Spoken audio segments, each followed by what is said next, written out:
할렐루야, 할렐루야. 네, 7월의 네 번째 주일, 그리고 우리 성령 강림 후 또 여섯 번째 주일에 우리 국방대학교 교회 오신 여러분 주님의 이름으로 환영합니다. 하나님께서 예비하신 사랑과 은혜가 충만히 부어지는 복된 이 시간 되기를 주님의 이름으로 축원드립니다. 우리 양옆에 있는 분들과 인사 한번 나눠보겠습니다. 사랑합니다. 축복합니다. 네, 오늘도 참 잘 오셨습니다. 네, 인사할까요? 잘 오셨습니다. 네, 잘 오셨습니다. 민족의 지도자이자 독립운동가셨던 김구 선생이 쓰신 백범일지라는 책이 있습니다. 거기에 보면 이 김구 선생님의 어린 시절 이야기도 등장을 하고 있는데요. 한 번은 이 김구 선생님이 관상쟁이가 되기를 꿈꿨던 시절이 있었다, 그렇게 등장하는 것을 볼 수가 있습니다. 아니, 왜 그 김구 선생이 관상쟁이가 되려고 했을까? 이유는요, 본래는 이 김구 선생님도 남자가 태어나 출세하려면 과거에 급제해야 된다, 네, 그것을 알고 과거 급제를 위해서 열심히 노력한 때가 있었다고 합니다. 열심히 노력해서 과거에 응시를 하는데요, 문제는 뭐냐, 그 당시에 매간 매직, 돈으로 급제가 결정되던 시기였기 때문에 이 가난했던 김구, 청년 김구에게는 과거 급제의 행운이 찾아오지 않았다고 합니다. 몇 번의 낙방을 거듭한 끝에 그 마음에 큰 상심이 찾아왔는데, 그때 불현듯 아버지가 농담 반 진담 반으로 하셨던 이 이야기가 떠올랐다고 합니다. 그게 뭐냐, 관상가가 되면, 관상쟁이가 되면, 네, 아닙니다. 좀 이따 띄워주시면 됩니다. 네, 관상쟁이가 되면은 먹고 사는 거에는 문제가 없을 텐데, 생계는 문제가 없을 텐데, 이제 그렇게 늘 말씀을 하셨었는데, 그래서요, 그럼 내가 관상가라도 한번 돼볼까? 그 마음에 관상과 관련된 책을 사서 연구하기 시작했다고 합니다. 여러분, 관상에 대해서 배우면 가장 먼저 누구 관상을 알아보게 될까요? 그렇죠. 내 관상. 그렇죠. 나는 과연 어떤 관상일까? 이제 아마 생각을 하게 될 것 같은데, 그래서 이 김구 선생님도요, 나는 과연 관상적으로 어떤 인간인가 이제 한번 분석을 해 보았다고 합니다. 그런데요, 결과가 어떻게 나온 줄 아십니까? 이 김구 선생님의 관상이요, 천하의 불기라고 흉한 상이라. 천하의 불기라고 흉한 상이라.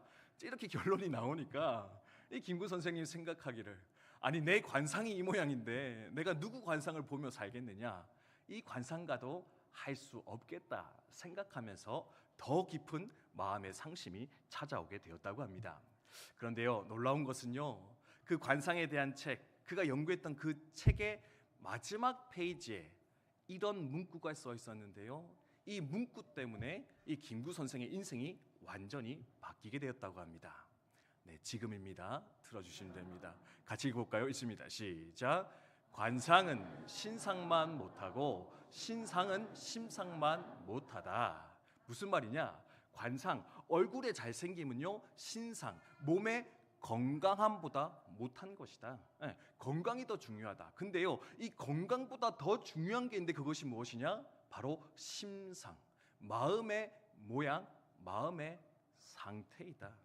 결국에 생긴 대로 사는 것이 아니라 마음 먹은 대로 되어지는 것, 그것이 바로 우리의 인생일 것인데, 이 글귀에요, 이 김구 선생의 마음이 힘을 얻어가지고, 그러면 좋은 심상을 가지려면 어떻게 해야 될까?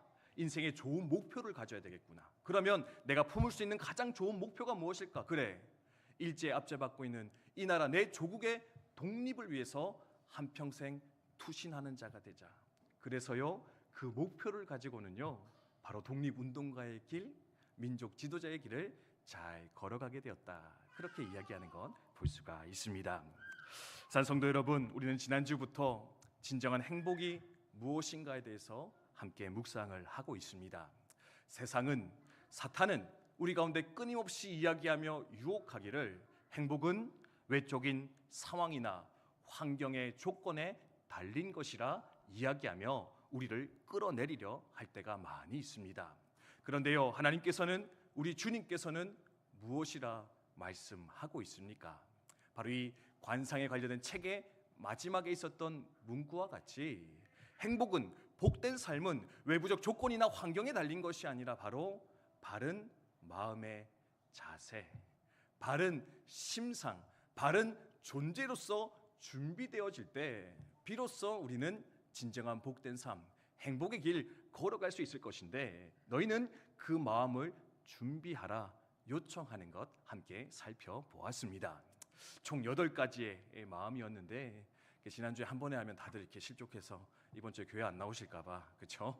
지난주에 4가지 살펴봤고요. 이제 오늘 4가지를 살펴볼 텐데, 지난주에 살펴봤던 거 잠깐 정리하면은 첫 번째가 무슨 마음이죠? 그렇습니다. 심령이 가난한 자, 가난한 마음을 품은 자가 복된 인생일 것이다. 가난한 마음이란 무엇입니까? 나의 연약함을 절절히 깨닫고 고백하는 마음입니다. 하나님 앞에서 나는 아무것도 아닙니다. 나의 낮음을 알고 인정하는 마음, 그것이 바로 가난한 마음이라 말씀을 드렸습니다. 아니, 마음이 부유해도 행복할까 말까 할 건데, 아니 목사님, 가난한 마음 가지고 어떻게 행복할 수 있겠습니까? 왜 가난한 마음이 행복합니까?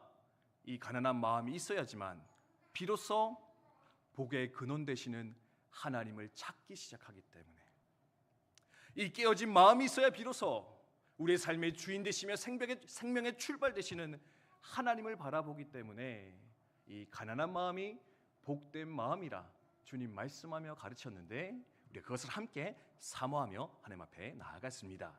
그래서 두 번째 마음은 무엇입니까? 애통하는 마음입니다. 크게 슬퍼하는 마음이다. 근데 여기서 무엇을 위해서 크게 슬퍼해야 되느냐?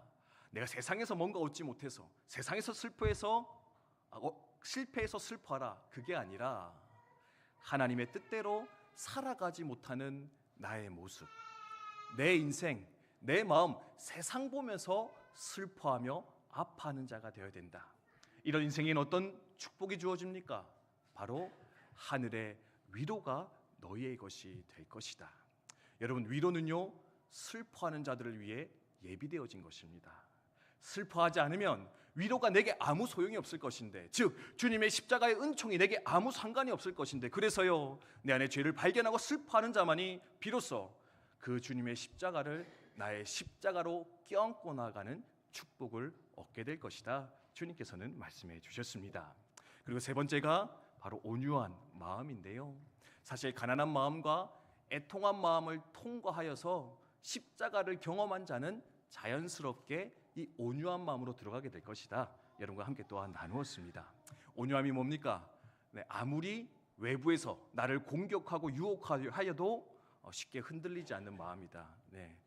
저는 이제 온유하지 않아서 절대로 저한테 새벽기도 마치고 목사님 영역이 없습니다, 이런 얘기 하지 말라고 했었는데, 누가 이렇게 새벽기도 마치고 나가면서 당신 영역이 없네 얘기를 해도 흔들리지 않는 마음. 왜? 깨어진 마음을 경험했고 애통하는 마음을 통해 주의 십자가를 위로로 경험했기 때문에 이 사람은 어떤 사람이 됩니까? 땅을 기업으로 얻게 될 것이다. 세상의 모든 것에 자족하며 기쁨으로 누리는 인생이 되어질 것이다. 주님 약속해 주셨습니다. 그리고 마지막 네 번째는요, 의에 줄이고 목마른 마음입니다. 나의 성공, 세상의 만족 또는 사람의 칭찬에 목마른 마음이 아니라 하나님의 임재와 하나님의 뜻이 이루어지기를 간절히 바라며 사모하는 자의 마음. 왜 이렇습니까? 가난하고 애통하고 온유함을 통해서 하나님을 맛보기 시작하니까요, 이 하나님께 속한 게 진짜 좋은 거구나, 하나님 안에 있는 것이 가장 귀한 것이구나, 그래서요 먹은 놈이 먹을 줄 안다고 이제 계속해서 이제 하나님의 것만을 구하기 시작하는데, 그렇게 하나님의 것을 구하며 나아가면 하나님은 우리의 삶을 영적인 것으로 충만하게 채워주실 것이다. 우리를 배부르게 하실 것이다. 의에 줄인 자는 마침내 배부를 것이다. 또한 약속해 주시는 것 발견하였습니다. 성도 여러분, 이 네 가지 마음과 이 복의 축복이 저와 여러분의 삶 가운데 가득하기를 주님의 이름으로 축원드립니다. 이 삶을 누리고 계십니까? 이루며 살아가고 계십니까? 부디 세상의 기준과 관점, 도전이 아니라 이 주님의 말씀의 도전 앞에서 아멘으로 순종하며 그 길을 걸어가시는 우리 모두 되셨으면 좋겠습니다. 그리고 이제 네 가지가 남았습니다. 네. 네 가지만 하는 줄 알았더니 지난주 거를 다 하다니. 네. 왜냐하면 일주일이면 까먹잖아요, 그렇죠? 네, 저도 사실 가물가물할 때가 많아가지고 저도 좀 리마인드하고 보니까 지난주에 또 못 오셨던 분들이 많이 계셔가지고 갑자기 뒤에 네 개를 하면은 이게 좀 이해가 덜하거든요. 네. 왜냐하면은 이제 지난번 했던 네 가지의 업그레이드 버전이 이제 오늘 하는 네 가지의 마음입니다. 지난번에 네 가지가 이렇게 성도가 되어지는 과정이라고 설명한다면은 이 뒤에 후반부에 나오는 이 네 가지 복은요, 이 각각의 복의 업그레이드 버전이라 이제 이렇게 생각하시면서 말씀을 드리면 더 이해가 쉽거든요. 그래서 이제 제가 설명을 드린 거니까, 그래서 오늘은 긍휼과 청결과 화평케 하는 마음, 그리고 의를 위해 핍박받는 마음이 뭔가, 그리고 그들을 위해 주어지는 하나님의 은총이 무엇인가 또 간단하게 살펴보도록 하겠습니다. 첫 번째는 또 이 마음을 품으라 주님께서 말씀합니다. 한번 읽어볼까요? 시작. 그렇습니다. 긍휼히 여기는 마음이 있는 자, 그 인생은 복되다. 주님께서는 말씀하고 계십니다. 7절 말씀인데 함께 읽습니다. 시작. 긍휼히 여기는 자는 복이 있나니 그들이 긍휼히 여김을 받을 것이미요. 아멘. 마음의 깨어짐을 경험한 사람은요, 필연적으로 다른 사람의 연약함과 불행을 불쌍히 여기는, 긍휼히 여기는 마음을 품게 될 것이다. 주님께서는 말씀하고 있는 것 같습니다. 여러분, 아파본 사람이요, 아파하고 있는 사람의 고통을 이해하기 마련입니다. 맞습니까? 네, 저도 이제 어머님 이렇게 아프시고 2년간 투병 생활하면서 그때는 힘들었는데 그때를 지나고 나니까 제게 생긴 유익이 한 가지 있습니다. 그게 뭐냐면, 아픈 사람만 보면 제 마음이 가만히 있질 않습니다. 저 사람이 얼마나 고통스러울까, 저 가정이 얼마나 힘들까. 그래서요, 그냥 제가 뭐 그런 척 하려는 게 아니라 아픈 사람들 얘기만 들으면 괜시 눈물이 나고 더 기도하고 싶고 더 마음이 아파지는 그런 것을 경험하게 되는데, 이처럼 어려움에 처한 사람을 불쌍히 여기고 그를 돕고자 하는 그것이 바로 긍휼의 마음이고요. 이 긍휼의 마음이 어떻게 생기는 것이냐, 마음이 한번 파산해 본 사람, 내가 한번 고통을 당해 본 사람, 그 사람은 또한 이 긍휼히 여기는 자의 마음으로 들어가게 될 것이다. 주님께서는 말씀해 주고 있습니다. 그런데 이렇게 긍휼히 여기는 자에게 하나님 어떤 축복을 주겠다 약속을 하고 계십니까? 네가 긍휼히 여김을 받게 될 것이다. 네가 또한 긍휼히 여김을, 누구에게 긍휼히 여김을 받습니까? 바로 하나님으로부터 너도 이렇게 긍휼히 여김을 받게 될 것이다. 약속해 주는 거 볼 수가 있습니다. 그런데요, 사랑하는 성도 여러분, 여기서 한 가지 기억할 게 있습니다. 그게 뭐냐면, 그러면 제가 누군가를 불쌍히 여겨야지만이 하나님이 우리를 불쌍히 여기시는 겁니까? 내 행위가 조건이 되어지만이 하나님께서는 나를 사랑하겠다 말씀하시는 겁니까? 어쩌면 되게 중요한 신학적 이슈로 들어가게 되는데요. 근데 이 말씀은 이렇게 이해하시면 될 것 같습니다. 우리는 이미 하나님께 긍휼을 입은 자인 줄 믿습니다. 믿으십니까? 네, 우리 집사님 기도하셨듯이 내가 이미 죄인일 때 우리를 불쌍히 여기셔서 독생자 예수 그리스도의 생명을 내어주시기까지 우리를 사랑하시고 구원하신 분, 그분이 바로 하나님 아버지이십니다. 근데 왜 긍휼히 여겨야 긍휼히 여김을 받는다 이야기하시느냐? 이제 어떤 주석가는 이렇게 설명하는데요, 내가 긍휼히 여겨서 긍휼함을 받아내는 게 아니라 내가 긍휼히 여길 때 어떤 깨달음이 우리 가운데 찾아오느냐, 하나님도 나를 이렇게 불쌍히 여기셨겠구나, 하나님도 나를 이러한 마음으로 사랑하시고 돌보기를 원하셨겠구나, 내가 긍휼히 여기며 살아가는 그 순간이, 그 삶이 일어나기 시작할 때 비로소 우리를 향하신 하나님 아버지의 긍휼과 사랑이 우리 가운데 더 크게 경험되어지고 깨달아지고 누리게 될 것인데, 그러니 너희는 긍휼히 여기는 그 마음을 통해서 너를 향해 부어지고 있는 그 하늘 아버지의 긍휼의 마음을 발견하고 다시금 고백하는 너희가 되어졌으면 좋겠다. 그것을 가르치는 것이 바로 이 다섯 번째 마음, 긍휼의 마음이지 않을까 생각할 수 있다라는 겁니다. 사랑하는 성도 여러분, 긍휼히 여김으로써 우리를 긍휼히 여기시는 그 하나님 아버지의 놀라운 사랑과 은총을 더욱더 깨닫고 누리며 살아가시는 우리 모두 되시기를 주님의 이름으로 축원드립니다. 이렇게 생각하시면 될 것 같아요. 한 문구를 적어봤었는데, 부모, 한번 같이 읽을까요? 시작. 그쵸, 여러분 동의되시지 않습니까? 예. 저도 제 자식을 놓고요, 제가 두 가지로 감사했었는데, 첫 번째가 뭐냐면 생명이 무사히 태어난 것 때문에 감사했었습니다. 그리고 이 아들 보면서 아, 내 아버지가 나를 이렇게 바라보셨겠구나. 예. 아버지가 날 사랑하신다는 걸 알고 있었거든요. 근데 이 사랑의 깊이와 넓이와 높이가 어느 정도인가 사실 제가 그걸 다 감으로 알 수가 없었는데, 이제 제 자식을 탁, 제 아들내미를 놓고 그 일어나는 마음을 경험하니까요, 야, 내 아버지는 나보다 더 나를 이렇게 사랑하셨을 텐데, 아버지 이런 마음으로 나를 기르셨구나. 예, 그 마음 때문에 제 마음이 막 벅차올라서 감사함으로 채워지는 것을 경험했었는데, 우리 하늘 아버지의 마음을 알기 위해서 우리도 그 긍휼의 삶, 사랑의 마음을 품고 나아가는 우리 모두가 되셨으면 좋겠습니다. 두 번째로는 이것을 명령하십니다. 같이 읽어볼까요? 시작. 아멘. 두 번째는 청결한 마음을 품으라. 마음이 깨끗한 자가 복이 있다 말씀하십니다. 8절의 말씀도 같이 읽습니다. 시작. 마음이 청결한 자는 복이 있나니 그들이 하나님을 볼 것이며. 아멘. 이런 마음이 청결하다, 이게 무슨 뜻이냐면요, 성경에서의 청결한 마음은 나누어지지 않은 마음이다, 이제 그렇게 생각하시면 됩니다. 이게 두 마음이 아니라는 겁니다. 이건 다시금 두 가지로 설명할 수 있는데, 사람들 앞에서는요 겉과 속이 다르지 않은 정직한 모습으로 사는 것, 이게 나누어지지 않은 마음이고, 하나님 앞에서는 어떻게 되느냐, 하나님만을 전적으로 사랑하고자 하는 마음, 이것이 바로 청결한 마음, 깨끗한 마음일 것인데, 이 마음이 있는 자는 어떤 복을 받느냐, 하나님을 보게 될 것이다, 하나님을 만나는 축복을 누릴 것이다. 여러분 기억하면 좋겠습니다. 여러분, 우리가 살아가는 세상은 어떻습니까?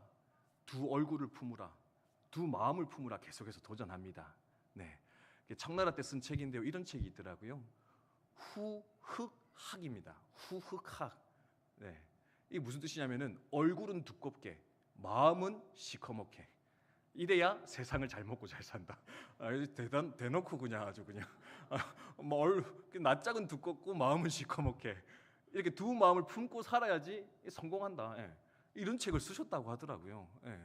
근데 뭡니까? 사실 우리가 웃지만 세상에선 다 이렇게 얘기하잖아요. 예. 적당히 거짓말하고, 적당히 속이고, 적당히 악한 마음 품고 살아야지, 그냥 있는 그대로 다 드러내놓고 양보하고 착한 마음으로 살면 너 얻는 거 하나도 없어. 예.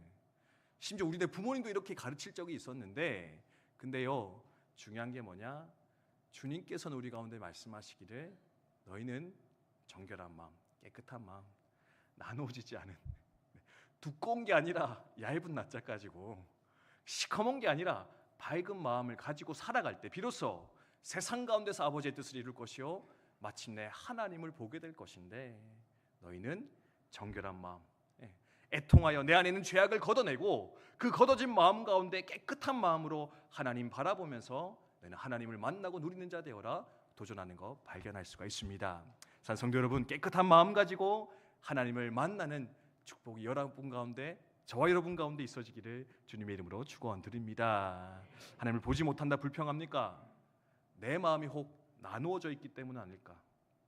전적으로 하나님만 바라는 게 아니라 하나님도 구하지만 세상도 구하고, 하나님도 구하지만 내 만족도 구하기 때문에 어쩌면 내가 이렇게 하나님을 흐릿하게 보고 있는 건 아닌가, 한번 좀 돌아보면서 정결한 마음, 청결한 마음, 하나된 마음으로 주님 바라보게 하여 주시옵소서. 함께 소망하였으면 좋겠습니다.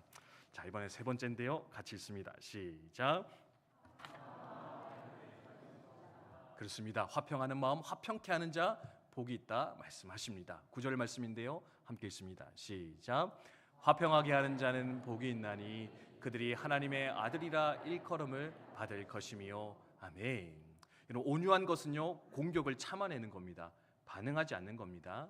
여러분, 요 정도만 하셔도 사실은 되게 잘하시는 거잖아요, 그렇죠? 네, 우리 이렇게 살짝만 찔러도 막 그냥 이렇게 터져 올라가지고 공동체와 가정을 깨뜨리는 삶을 살아가고 있는데, 근데 주님께서 또 도전하는 게 뭐냐면, 온유함을 넘어서 어떻게 해라? 갈등과 분쟁이 있는 그곳에 들어가서 평화를 만드는 자가 되라, 피스메이커가 되어라. 그것이 바로 복된 자의 삶이다 말씀해 주고 계십니다. 여러분, 샬롬, 특별히 이 평화라는 뜻인데요, 관계 속에서 오해와 갈등을 풀어내는 겁니다. 예.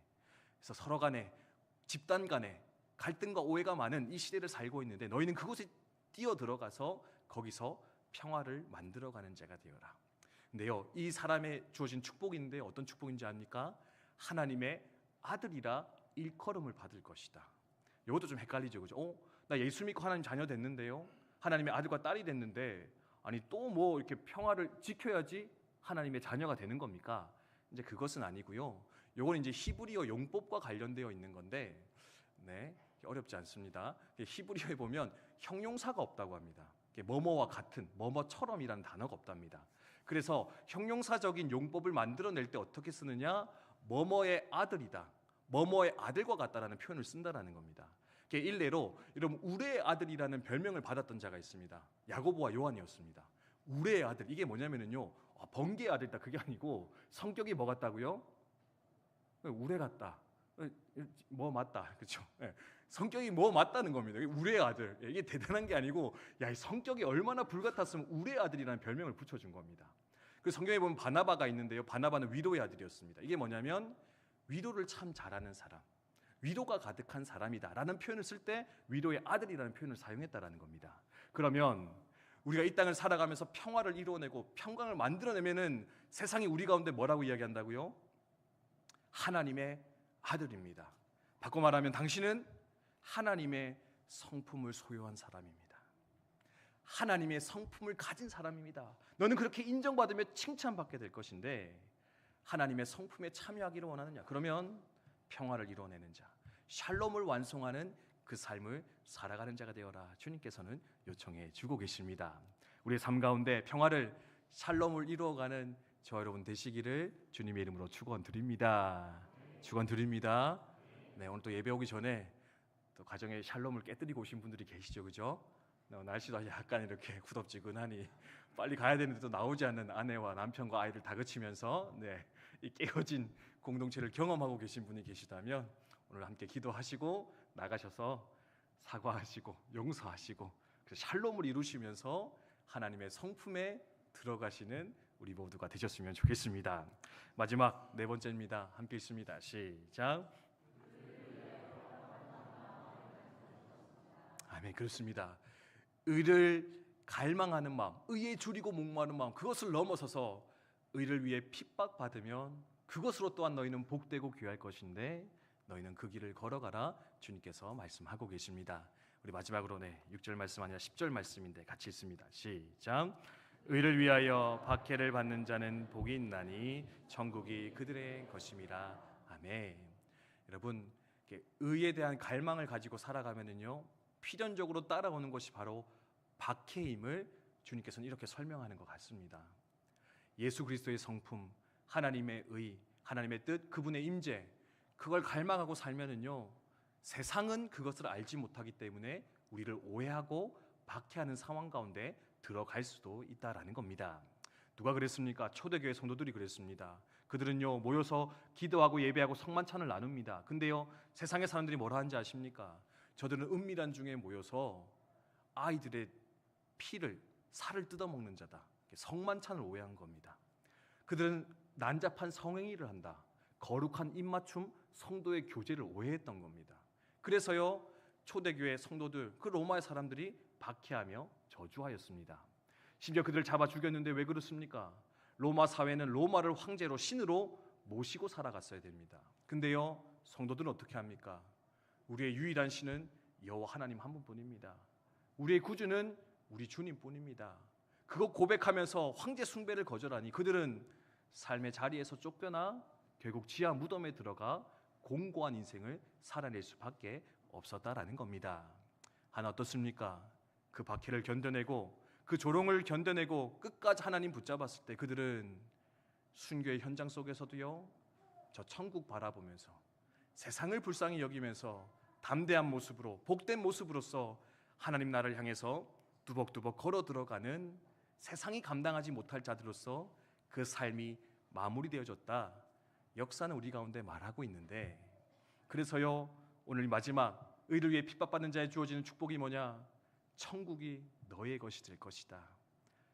심령의 가난한 자에게 주는 복이 천국이었거든요. 근데 마지막도 천국입니다.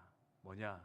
하나님의 통치, 그분의 나라를 사는 것이 가장 큰 복이요, 처음이요 마지막일 것인데, 너는 이것을 바라보면서 끝까지 믿음을 지키고 견디는 자가 되어라 주님께서는 말씀해 주고 계십니다. 어떤 상황 속에서도 끝까지 우리의 믿음을 지켜 천국을 내 삶 가운데 누리며 이루며 살아가시는 우리 국방대학 교회 성도님들 다 되시기를 주님의 이름으로 축원드립니다. 여러분 하나님과 더불어 사시는 천국을 살고 계십니까? 그 은혜를 누리고 계십니까? 참 좋은 나라인데요. 여러분 그 은혜를 그 나라를 잘 누리며 살아가셨으면 좋겠습니다. 그냥 이제 지난주에 있었던 그냥 짧은 간증하고 마치려고 하는데요. 지금 여름 성리학교 진행되고 있거든요. 오늘까지 마지막인데 어제 이렇게 물놀이를 열심히 잘 했었습니다. 제가 또 금요일날 새벽에도 말했는데 저는 이 물놀이를 해야 되냐 말아야 되냐 때문에 엄청난 고민을 했었거든요. 왜냐하면 이거 돈이 100만 원 넘는 돈인데 이거 갖다 놓고 비 오면 애들 감기 걸리고 이거 다 망하고 하는 거 아니냐. 레크레이션을 해야 되나. 네, 마지막까지 고민하면서 했었는데 근데 선생님들 회의에서 이제 금요일날 오후에 물놀이 합시다. 이제 결정이 난 겁니다. 근데 예보에는 뭐라고 떠 있었냐면 오후 내내 비가 온다. 네, 비가 올 것이다. 60% 이상의 비다. 이제 그렇게 예보가 되어 있는 상황이었습니다. 근데 뭐 이제 목사가 하기로 했으면 어떻게 합니까? 하나님 기상을 주관해 주십시오.